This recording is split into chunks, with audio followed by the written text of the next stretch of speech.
dans cet autre numéro de l'entrevue de Sport Ivoire TV. Aujourd'hui, nous recevons pour vous un ex-international ivoirien, gardien passé par de nombreux clubs, notamment à la SEC, à l'Africa, à Issiaoisi.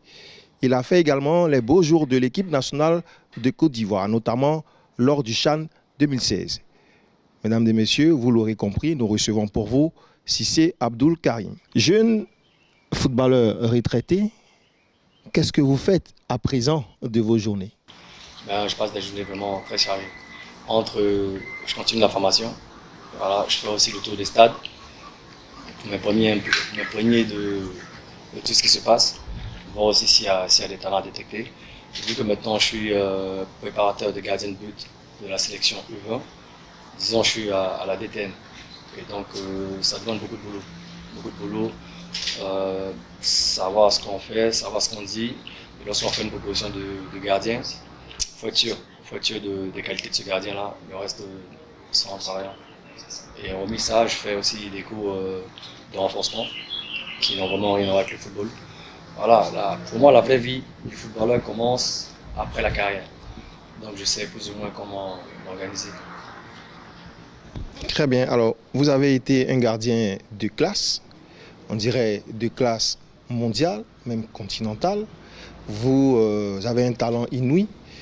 Est-ce que vous estimez que ce talent-là est à la hauteur de la carrière que vous avez réalisée? Bon, c'est une question assez délicate. Mais déjà, ce que je peux dire aux spectateurs, aux téléspectateurs, aux abonnés de Sport Ivoire, c'est que je suis fier. Je suis fier de la carrière que Dieu le Très-Haut m'a donnée. Voilà, j'ai obtenu ce que je devais obtenir. Le reste, c'est le destin. Voilà, c'est vrai que Dieu le Très-Haut m'a donné un talent, on va dire. Je peux dire ça comme ça. Je dis ça avec beaucoup d'humilité. Un don, mais par moments, ça a été entaché avec des pépins physiques, voilà, des blessures à répétition à des moments cruciaux de ma carrière. Mais ça n'a rien changé.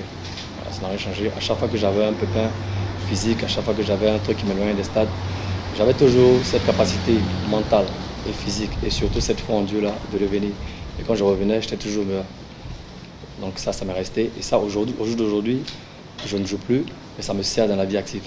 Voilà, ça fait que entre griffes, j'ai peur de rien. D'accord. Alors, vous êtes l'un des rares footballeurs, ou l'un des privilégiés à avoir évolué et à la SEC et à l'Africa. Et on sait que malgré la situation et malgré les conditions, la rivalité ASEC-Africa reste éternelle. Vous qui avez évolué dans ces deux clubs, lequel est le plus grand selon vous? Au plan sportif, au plan d'organisation, je dirais que c'est la SEC Mimosa. C'est pas caché. C'est pas parce que je viens à peine de quitter la SEC que je le dis. L'Africa a beaucoup de particuliers qui ont beaucoup de moyens, qui veulent venir au club, aider le club, mais pour des raisons X, ils préfèrent rester un peu en retrait. Si toutes ces personnes-là que moi je connais dans l'ombre venaient aider le club d'Africa, l'Africa ne sera pas là aujourd'hui. Il faut que les instances dirigeantes de l'Africa prennent l'exemple de la SEC.